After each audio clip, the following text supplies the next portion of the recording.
Hi, my name is Alberta. I'm administrative assistant at the Federal Indian Minerals Office in New Mexico. I speak Navajo with some of the individual Indian mineral owners to better answer their questions about their mineral royalties. In this series, we're going to answer frequently asked questions.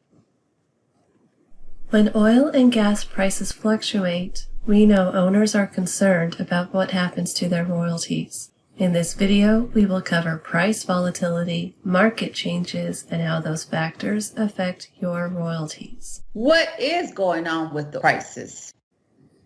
At Honor, we understand that when oil and natural gas prices change, you want some clarity about what is going to happen to your royalties. The truth is, what happens in the market affects both the price of oil and of natural gas. This makes it hard to pinpoint when prices will be high or low due to the many factors that affect prices. What do you mean factors? Who sets the prices? One major factor affecting prices is supply. Any change in the supply can drastically affect the price of oil and natural gas. Current supply is the total global output.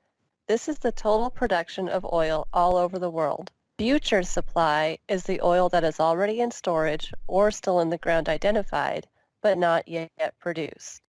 When the supply outgrows demand, as it did in the 1980s following the energy crisis of the 1970s, prices fell until supply evened out with demand. What is demand? I'm not familiar with that.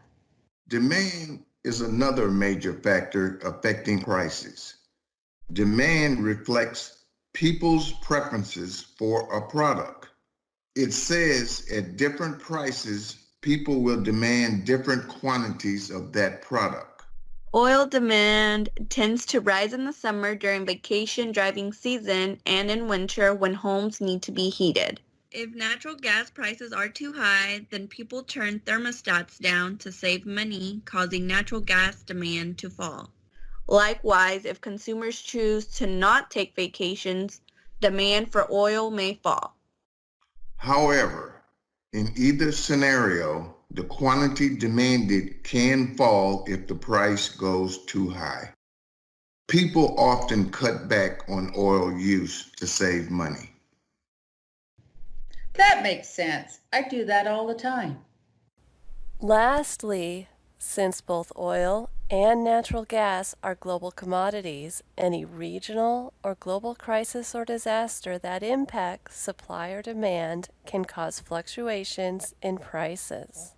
Some examples of these crises or disasters are hurricanes in the Gulf of Mexico can cause drilling platforms and refineries to shut down, reducing the supply of oil and natural gas.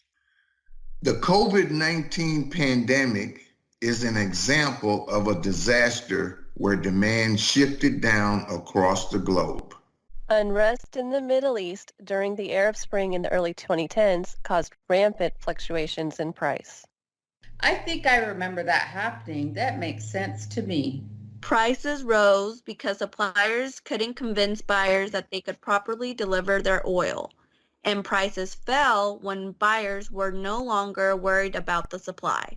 Because each scenario is different, it is hard to predict when or how the price of oil and natural gas will return to its previous high.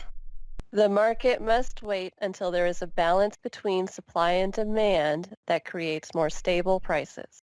Unfortunately, because there are so many variables on both a global and a local scale, there is no way to fully predict when the price of oil or natural gas will go back up, for how long, or by how much. That is the nature of markets. We hope this helps explain the situation and why it's so difficult to estimate when the price will go back up. If you have any further questions or want to talk to someone directly about your specific situation, please contact us at the phone numbers and or email address listed on the screen or at onrr.gov/Alati assistance.